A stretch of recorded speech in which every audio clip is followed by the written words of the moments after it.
quelqu'un ne ressent plus la douleur face au mal-être de l'autre, c'est un psychopathe. Ce n'est plus normal. Lorsque l'autre a mal, même quand tu ne comprends pas sa douleur, tu dois compatir. Ne prenez pas à la légère quand votre femme dit « ça, ça me lèse, ça me blesse ». Quand votre mari vous dit « en tout cas, moi, je ne me sens pas bien quand tu fais ça ». J'ai toujours dit la douleur est relative. Ce qui ne te fait pas mal, fait mal à l'autre. Ce qui ne te choque pas, choque l'autre. Donc il faut arrêter de croire que ton éducation est l'exclusivité. Ce qui ne te dérange pas, dérange l'autre. Ton mari n'a pas été éduqué comme toi. Ta femme n'a pas été éduquée comme toi. Quand ta femme te dit « je suis dérangé quand tu me parles comme ça devant tes amis », il ne faut pas dire « ça fait quoi? Ce sont mes amis ». Non, elle est dérangée. Ce n'est pas normal que tu restes des marbres face aux reproches d'un autre. Il y a même des hommes, des femmes qui vont même au-delà dans cette réaction-ci. Ton conjoint te dit que moi je ne me sens pas bien au lit. Tu t'en fous. Vous verrez une femme en train de dire « ah bon, tu ne te sens pas bien, tu n'as qu'à te sentir bien ». Et tu vas voir l'homme aussi d'une manière réagir. Quand c'est à lui qu'on présente les plaintes. Quoi? Tu veux qu'il fasse quoi? Toi tu as vu une mauvaise vie, hein? Ce n'est pas une affaire de mauvaise vie. On se marie pour être heureux. On ne se marie pas pour avoir mal. On ne se marie pas pour commencer à avoir des sexualités demi-terrain. On ne se marie pas pour avoir une sexualité à moitié, demi. Non, lorsque ta femme te dit c'est pas bon, c'est pas bon. Monsieur, sois humble. Sois humble pour comprendre que ce qui dérange l'autre, tu dois arranger. Madame, sois humble. Comprends que quand il se plaint, vous devez trouver la solution. Je pose la question ici et que les personnes mariées me répondent. Si vous n'êtes pas dans le cas d'un remariage, et d'ailleurs même si c'était un remariage, est-ce que vous êtes déjà marié dans une autre vie avec cette personne avec qui vous êtes aujourd'hui? Monsieur, si les moments intimes ne vous arrangent pas, il y a eu des ratés, il faut en parler. Madame même ment. On ne ment pas dans ces moments-là. Tu sais que ton mari est fouteur, mais toi tu es en train de faire des choses bizarres. Tu es en train de faire des sons qu'on n'a jamais entendus même dans le milieu des animaux. Tout ça pour encourager ton mari. On n'invite pas le mensonge là où la chose est sacrée. Là où c'est sacré, on n'invite pas le diable. Il est le père du mensonge. Alors il ne faut pas commencer à mentir là. Non maman, je fais ça parce que c'est pour ne pas décourager mon mari. Pour ne pas décourager ton mari, parlez-en après. Mais arrête de mentir sur un lit conjugal. En réalité, l'incapacité de reprocher poliment une personne provient de l'éducation de base. Ça vient de très bas. Si ça est raté à la maison à 5, 6, 7 ans, c'est comme ça que tu es comme ça. Reprocher une personne ne veut pas dire l'humilier. Faites une différence entre les reproches que vous faites même à l'église, entre les reproches et humilier quelqu'un. Lorsqu'on reproche, on n'humilie pas. On reproche sans être injurieux, sans dénigrer. Parce que je veux parler à une femme et qu'une femme m'entende. Même si c'est avec lui que tu couches. Même si tu es la seule à avoir connu sa nudité d'alpha à oméga. Il est chef. Si tu oublies que la personne avec qui tu ris, la personne pour qui tu fais tout ce que tu fais, il reste ton chef, c'est fini, tu as perdu l'équilibre de ton foyer. Un homme qui aime sa femme, comme Christ a aimé l'église, ne peut pas reprocher sa femme, même si c'est une question de stylo. Ne fais pas ça en public. Ta femme est ton secret. Ton épouse, c'est ton secret. C'est ton lieu secret. C'est là où les autres ne doivent pas arriver. Non, même par rapport à ses défauts, les autres, tous les autres ne doivent pas arriver là. C'est toi qui gères. Et c'est toi qui as le burin pour la tailler. Évitez de prendre à la légère ou avec mépris la douleur ou l'indignation de l'autre. Évitez de prendre ça à la légère. Tout commence par ce point. Voilà pourquoi je l'ai mis en premier. Quand quelqu'un ne ressent plus la douleur face au mal-être de l'autre, c'est un psychopathe. Ce n'est plus normal. Lorsque l'autre a mal, même quand tu ne comprends pas sa douleur, tu dois compatir. Ne prenez pas à la légère quand votre femme dit ça me lèse, ça me blesse. Quand votre mari vous dit, en tout cas, moi je ne me sens pas bien quand tu fais ça. J'ai toujours dit la douleur est relative. Ce qui ne te fait pas mal, fait mal à l'autre. Ce qui ne te choque pas, choque l'autre. Il y a des gens ici, vous pouvez faire ceci. Venez Serge. Venez monsieur. Il y a des gens ici, vous pouvez faire ceci. Et puis il part. Ça vous dit rien. Ça vous dérange pas. Mais il y a aussi d'autres ici. Quand le même acte se pose et que Serge ne dit pas merci, il est dérangé. C'est relatif. Donc il faut arrêter de croire que ton éducation est l'exclusivité. Ce qui ne te dérange pas dérange l'autre. Ton mari n'a pas été éduqué comme toi. Ta femme n'a pas été éduquée comme toi. Quand ta femme te dit « Je suis dérangée quand tu me parles comme ça devant tes amis », il ne faut pas dire « Ça fait quoi? Ce sont mes amis. » Non. Elle est dérangée. Ce n'est pas normal que tu restes des marbres face aux reproches d'un autre. Dis à ton voisin « Sois normal. » Dis à un autre « Sois normal. » Dis maintenant à ton âme, comme David le disait, dis à ton âme, sois normal. Faites attention lorsque ça ne vous fait plus rien. Il y a même des hommes, des femmes qui vont même au-delà. Dans cette réaction-ci, ton conjoint te dit que moi je ne me sens pas bien au lit.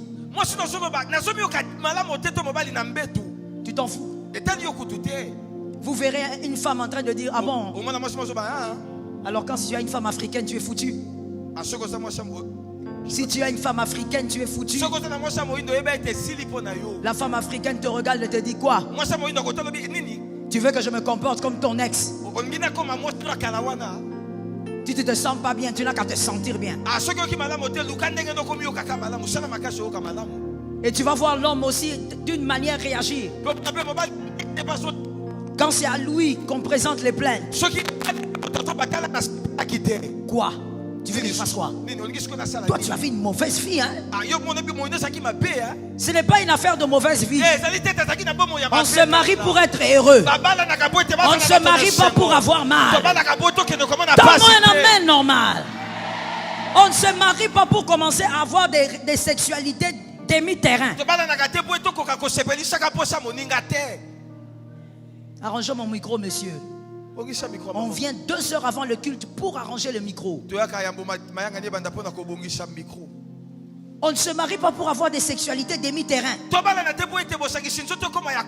Il y a des gens qui ne comprendront peut-être pas parce que c'est peut-être une façon de voir congolaise. Je vais expliquer.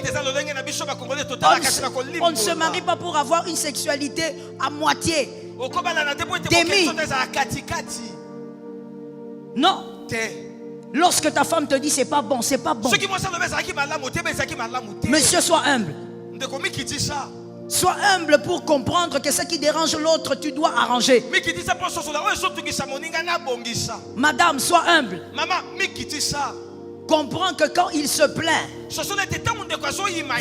vous devez trouver la solution. Je pose la question ici et que les personnes mariées me répondent.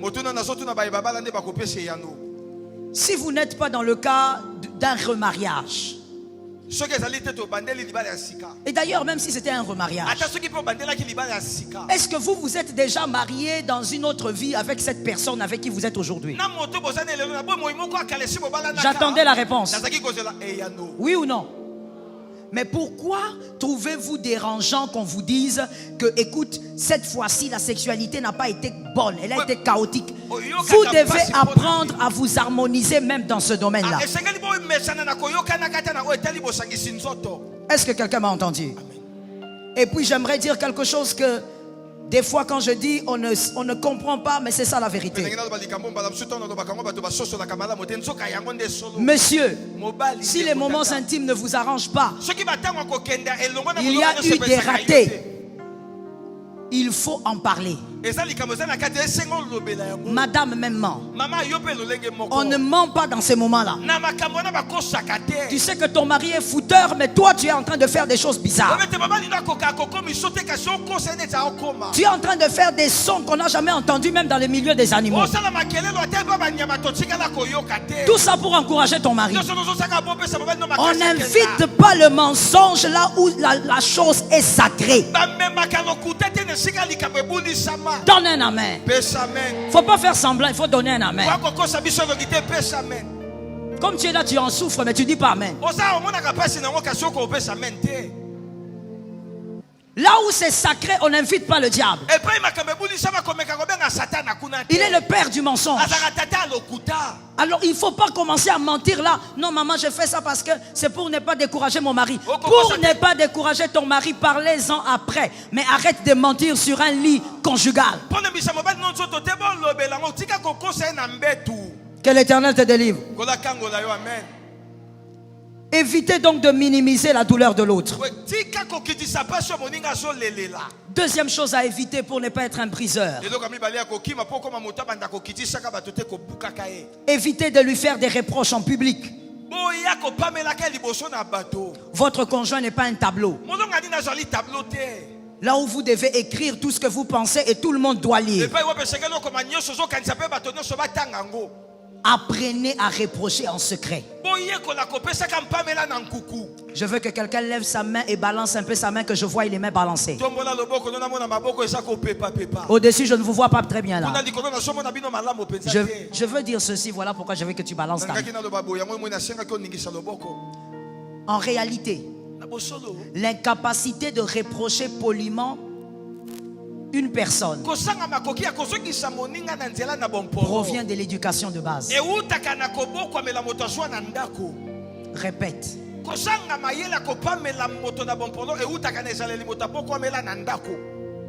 Tu es allé trop long, on n'a pas entendu ce que tu as dit. Raccourci et dit.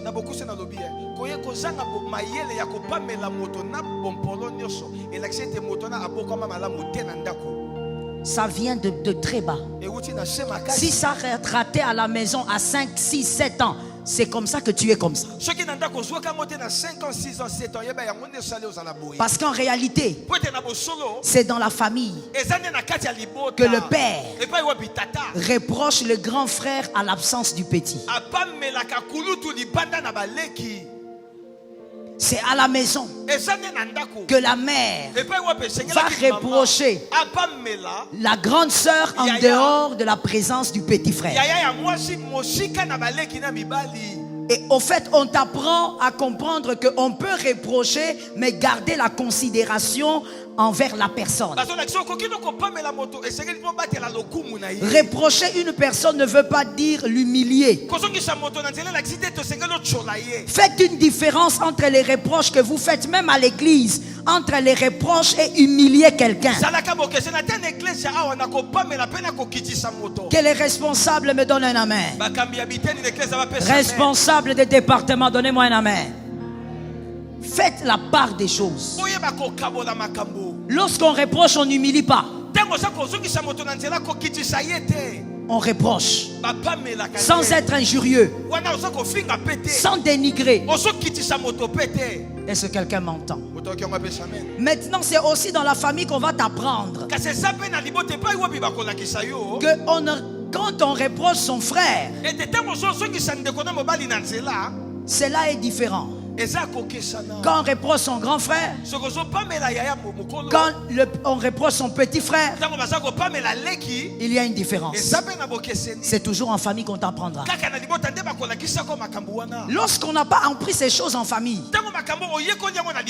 regardez dans l'église locale d'abord ce qui va arriver. Toi, tu es responsable.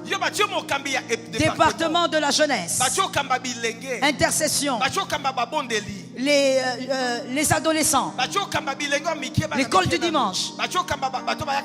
Tu penses que tu dois reprocher les gens qui travaillent avec toi comme si c'était Daddy qui les reprochait. Un père a sa manière de reprocher un fils. Les frères aussi se reprochent différemment. Donne un amen. Tu vas donner un amen. Tu vas donner un amen. Et tu vas guérir. Un frère ne reproche pas à son frère comme Caïn envers Abel. Tu prends les couteaux, tu lèves. Non. C'est ton frère. Le grand frère ne va pas imiter le père tant que le père est là.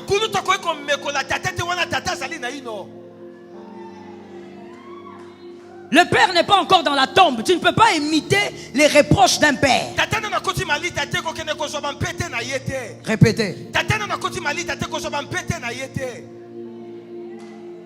Tu ne peux pas parler. Sinon, écoute-moi bien, je parle aux responsables d'église. Je n'ai peut-être pas le temps de vous parler en aparté, mais écoutez. C'est une réalité. Ça va vous empêcher de bien faire l'œuvre dans le ministère. Tu n'auras pas de bons rendements. Tu auras toujours des gens qui vont se rebeller contre toi. Lorsqu'un frère ne reproche pas convenablement un autre frère, la rébellion va se créer en lui. Parce qu'à un moment donné, il dira: pourquoi me parle-t-il comme le père alors que le père est là? Garde les galons des frères. Même si tu es Ésaü, tu gardes les galons des frères. Jacob reste ton frère. Mais vous voyez tout ça? C'est à la maison qu'on apprend ça. À l'église, on a des problèmes parce qu'il y a des choses qui ont raté. À la maison, on t'a pas dit ça. Quand tu arrives ici, on te prend. On te met seulement responsable de la musique. C'est fini. On ne va plus respirer ici. Tu commences à crier sur tout le monde. Tu chasses les gens. Mon frère, sois calme. Garde ton calme. Donne un amen de quelqu'un qui guérit. Garde ton calme. Le papa peut chasser parce que l'enfant peut rentrer.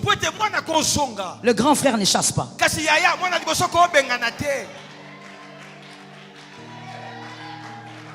Est-ce que quelqu'un m'entend? Amen. C'est pour la vie que je t'enseigne ça. Sois sage. Des fois, c'est la sagesse qui te permettra d'avoir des hommes forts autour de toi. Il faut toujours ne pas oublier qui on est. En parlant du couple, si la fille a bien assimilé ces choses à la maison, elle saura qu'on ne reproche pas à son chef des choses en public. Même s'il vient de commettre une erreur là, Serge, ça veut dire on est quelque part. Et puis le mari dit un truc vraiment très gauche quoi. Le mari dit quelque chose de pas correct. Parce que la fille a bien compris cette éducation depuis la maison. Elle ne fait pas des reproches à son chef en public. Parce que je veux parler à une femme et qu'une femme m'entende. Même si c'est avec lui que tu couches. Même si tu es la seule à avoir connu sa nudité d'alpha à oméga. Il est chef. Si tu oublies que la personne avec qui tu ris, la personne pour qui tu fais tout ce que tu fais, il reste ton chef. C'est fini, tu as perdu l'équilibre de ton foyer.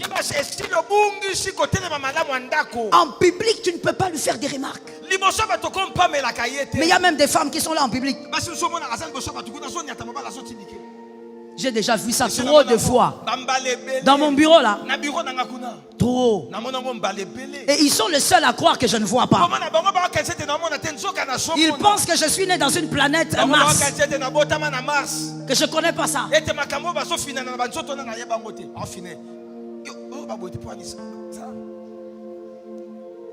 Surtout quand tu poses la question, mais on n'a pas vu votre dîme, monsieur. Là maintenant elle fait semblant. Alors qu'elle est en train de le pincer pour dire ne dis pas. Ne dis pas où on a mis la dîme. Tu vois, si tu as raté certaines choses, tu vas reprocher. Ça, ce sont des reproches en public. tu es obligé d'attendre. Même si ça va créer des dégâts, tu dois prendre ça sur toi. Un homme qui aime sa femme, comme Christ a aimé l'église, ne peut pas reprocher sa femme, même si c'est une question de stylo. Ne fais pas ça en public. Ta femme est ton secret. Les hommes intelligents ont entendu. Je reprends pour ceux qui dormaient. Ton épouse, c'est ton secret. C'est ton lieu secret. C'est là où les autres ne doivent pas arriver. Non, même par rapport à ses défauts, tous les autres ne doivent pas arriver là. C'est toi qui gères. Et c'est toi qui as le burin pour la tailler. Que l'Éternel t'aide. On ne fait pas des reproches en public. Troisième élément. Évitez de minimiser les efforts de l'autre. Répétez ça. La maturité, c'est d'aussi accepter le rythme et la vitesse de la transformation de l'autre. C'est aussi ça la maturité dans un couple. Vous acceptez sa vitesse. Oui, oui, tout doucement. Vitesse de tortue, de guépard, mais vous acceptez. Tu ne veux pas qu'il change tout de suite. Mais il y a des couples qui sont spécialistes en ça. Lorsque l'autre fait des efforts, lui il est là pour écraser. Dis à un voisin, ne m'écrase pas. Même si ce n'est pas ton mari, c'est pas grave. Dis à un voisin, ne m'écrase pas. Vous êtes toujours là pour écraser. Ta femme a fait des efforts, non. Qu'est-ce que tu as fait ici? Qu'est-ce que tu as fait de grave? Depuis que moi je te connais, tu as fait quoi? Tu dis à ton mari, qu'est-ce que tu as fait pour moi? Depuis que je te connais, on a 12 ans de mariage, tu as fait quoi? Est-ce que tu m'as même déjà acheté une jupe? Tout ne tourne pas autour de la jupe.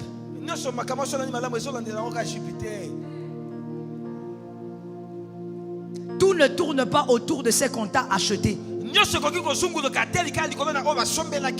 Un mari, une femme qui te donne de la paix, c'est de l'or. Où sont les gens qui ont entendu? Où sont les gens qui ont compris? Tout ne tourne pas autour de ce qu'on t'achète. Un mari, une femme qui te donne la paix, c'est de l'or. Célibataire, que Jésus vous fasse grâce. Qu'Adonai vous envoie vers des hommes de paix, des femmes de paix. Recevez cela, c'est gratuit. Que Dieu éloigne les hommes à problème. Les femmes à problème. Vous avez la paix pendant 1 heure sur les 24. Problème sur problème. Que Dieu te donne la victoire. Évitez donc de minimiser ses efforts. Quand quelqu'un fait des efforts, célébrez ça. Encouragez. J'espère que pendant que tu écris, tu es en train de cocher à côté. Ça c'est moi, je dois travailler.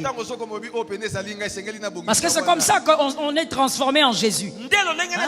On ne vient pas ici comme ça là. Imagine-toi, on a pris des taxis, des motos, embouteillage. On ne vient pas pour se regarder. On vient pour vivre la transformation. Ceux qui sont au-dessus, donnez-moi un amen. Ceux qui sont en bas, donnez-moi un amen. On vient pour vivre la transformation.